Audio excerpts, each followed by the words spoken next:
What happens when a runaway train loaded with explosive chemicals barrels toward a populated city, and the only ones who can stop it are a veteran engineer on his last few days of work and a rookie conductor with everything to lose?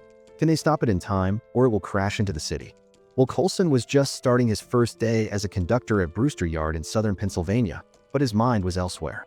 Before reporting in, he made a quiet stop near his old neighborhood, watching from a distance as his ex-wife Darcy helped their son onto the school bus.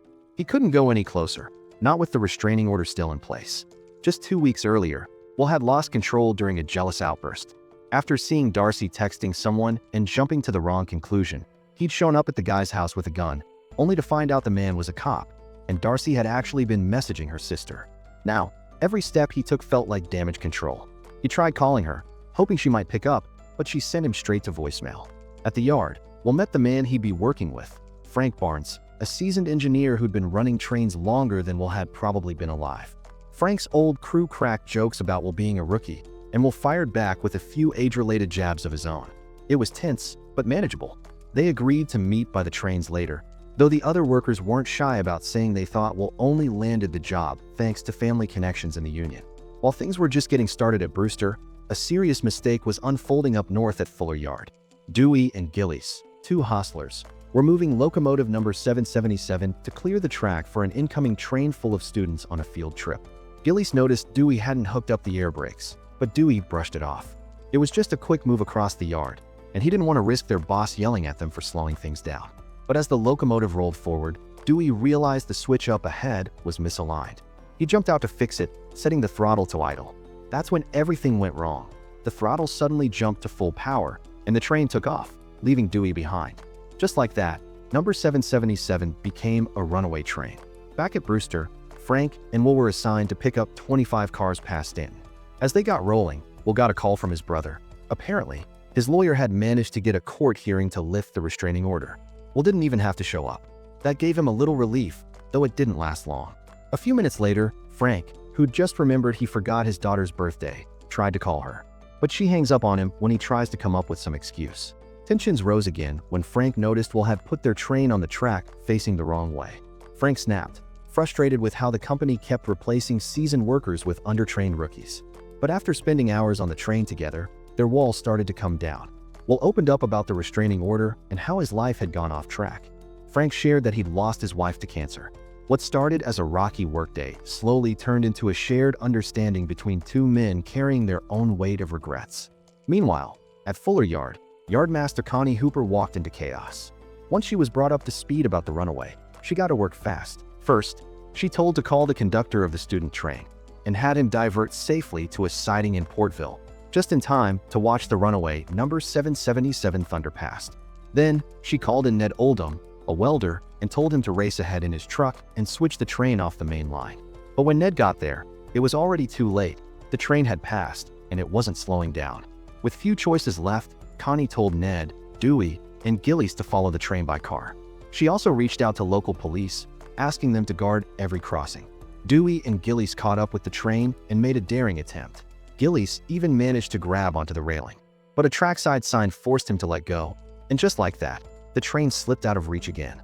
Back in Brewster, Frank and Will finally made it to the yard. Will got another call from his brother, and this time it was bad news. The judge wasn't happy he hadn't shown up and extended the restraining order by another 30 days. The frustration hit him hard, and in that distracted moment, he made another mistake, cutting in too many cars.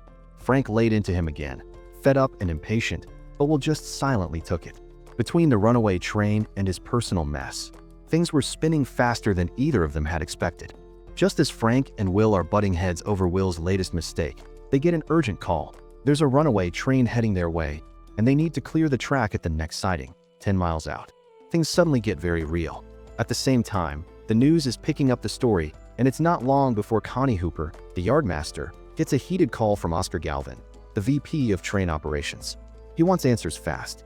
When he asks about the cargo on the runaway, Connie mentions something called molten phenol, but admits she's not sure what it is. Luckily, Federal Railroad Administration Inspector Scott Werner is still around, and he drops the bomb. Molten phenol is extremely toxic and flammable. In short, that train is basically a massive speeding bomb. Connie suggests they derail it while it's still out in farmland, far from any towns, but Galvin shuts that idea down right away. He's more worried about the cost of losing the train and its valuable cargo. According to him, they still have a shot at stopping it clean. But out on the tracks, things are already getting dangerous. At one of the main crossings, the cops fail to stop a truck before it comes too close, and it ends up crashing against another truck carrying horses, pushing it over the rails. As the runaway train comes closer, the panicked owners scramble to free the horses. It's chaotic, but they manage to get the animals out just in time before the train smashes through what's left of the trailer. Back on Frank and Will's train, Frank calls in to report a new problem. They won't be able to take the siding because they're hauling too many cars. Will suggests pulling the brakes, but Frank refuses. Slamming the brakes would cause their train to jackknife. So instead, they stay on the main track, knowing full well the runaway is coming straight at them. Meanwhile, Galvin has come up with a new plan after meeting with the top brass. They'll send 2 locomotives ahead of the runaway, led by veteran engineer Judd Stewart. The goal is to slow the train down just enough so that Ryan Scott, a former Marine, can be dropped onto it from a helicopter. But when Ryan tries to board it, the train suddenly jerks forward. He slams into the windshield and gets knocked out cold. Their backup plan is to divert the runaway into a siding using Judd's engines to guide it in. But it's moving too fast and weighs too much. It shoves Judd's locomotives right off the rails, killing him in the process and exploding in a fiery mess. The plan fails. Now, Frank and Will are dangerously close to being hit. Frank takes a moment to call his daughters and tell them he loves them, just in case they hear about the wreck on the news before he gets the chance. He then spots a siding under maintenance up ahead. It's a tight window, but he manages to guide their train onto the track just in time as the runaway roars past, though it clips and destroys Frank's last boxcar in the process. Later, one of Frank's friends at HQ calls to let him know the next town is being evacuated. They're finally going to try derailing the train, just like Connie suggested earlier. But Frank isn't convinced. He knows those portable derailleurs won't be strong enough to stop something this big and fast. He has a different idea. He's noticed the last car of the runaway has an open coupler. If they disconnect their own cars and reverse their engine toward it, they might be able to hook onto the end and use their brakes to slow it down before it hits the stand and curve, a sharp bend where the train would definitely crash. Will hesitates. It sounds crazy, but when Frank reminds him that his wife and kid are in the danger zone, Will doesn't think twice. They unhook their cars, turn around, and start chasing the runaway in reverse. On the way, they let Connie in on the plan. She's shocked, especially because Galvin never mentioned any derailing efforts to her and now won't answer her calls. Once she hears what Frank's planning, she finally gets through to Galvin, who immediately jumps in and tries to shut the whole thing down. He threatens to fire Frank if he doesn't stop, but Frank's already made up his mind. He's not risking more lives just to save the company some money. Turns out, Frank had already been fired weeks ago, forced into early retirement with just half his benefits. He'd gotten the 90-day notice 72 days back. That finally makes Will understand why Frank had been so bitter about younger workers replacing the old-timers. So when Galvin threatens to fire Will too if he keeps helping Frank, Will doesn't flinch. He sticks with Frank and ignores the threat. After they hang up, Galvin barks at Connie to shut them down, but she's already made up her mind. Instead of stopping them, she pretends to follow orders while secretly feeding Frank and Will real-time updates on the train's speed and location. Meanwhile, police try to shoot at the runaway's fuel cutoff switch, hoping to slow it down before it reaches the portable derailleurs. But the train is too fast and their aim is off. Just as Frank predicted, the derailleurs don't even slow it down. It rolls right over them like they weren't even there. Now the whole town's safety is riding on Frank and Will. The news picks up the story, and soon, Darcy, her son, and Frank's daughters are watching everything unfold on live TV. While a welder named Ned grabs a couple of cops and races after the train, Connie patches in Werner to talk to Frank.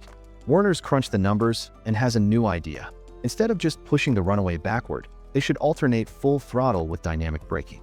It'll reduce some resistance, but increase the pulling power. Frank isn't sure, but with Connie's vote of confidence, he agrees to try it. As they close in on the runaway, Will climbs outside to guide Frank using hand signals and the walkie-talkie. When their engine finally makes contact with the back of the runaway, it bursts a grain car seal, spraying them with flying kernels. Frank gives it another push. This time, the couplers touch, but they won't lock. So Will does something wild. He climbs between the trains and kicks the pin into place himself. It works, but he almost slips and falls. He pulls himself back up, limping now from an injured foot. Frank hands him some tape to wrap it for now. No time to slow down. They're fast approaching the sharp standing curve, and Frank focuses hard on Werner's brake strategy, using dynamic braking to play tug-of-war with the runaway. They slow it a bit, but the runaway is still overpowering them. Then Will gets another idea. He tells Frank to start using the handbrakes on each car. Since Will's foot is busted, Frank leaves him at the controls and climbs up top, jumping from car to activate the handbrakes manually. But all that stress overheats the traction motors, and they lose braking power again. With only one option left, they decide to try the independent air brakes. Frank uses the walkie to guide Will, timing every press of the brake just right. It works. They navigate the deadly curve with minimal damage, narrowly avoiding disaster. Out of the danger zone now, Frank makes one last try to reach the runaway's cab by jumping across the cars. But the final gap is just too wide. Just when it seems like there's nothing more they can do, Ned suddenly shows up, driving alongside the train in his pickup, having caused 2 police cruisers to crash just to clear his path. Connie gives them the all-clear. Will jumps from the train onto Ned's truck bed, then climbs his way to the front of the runaway. After a tense moment, he finally gets inside and slams the brakes, bringing the runaway to a stop at last. Paramedics are waiting and rush to Will as soon as he steps off. Darcy and their son are there too, and Will finally gets to hug them again. Frank reunites with his daughters, and Connie shows up to thank them both in person. Later, at the press conference, everything wraps up on a high note. Frank gets his job back, this time with a promotion, and later retires with full benefits. Will marries Darcy, and they're expecting baby number 2. Connie gets promoted to Galvin's VP spot. He lost his job thanks to his poor calls. Ryan, the Marine who tried to stop the train earlier, is recovering well. And Dewey, the guy who started the whole mess, he's now flipping burgers at a fast food joint. That's all for today's recap. We hope you enjoyed it. Please subscribe for more content like this and hit the like button to support us. If you want us to recap your favorite movie, leave a comment below. Until next time, take care.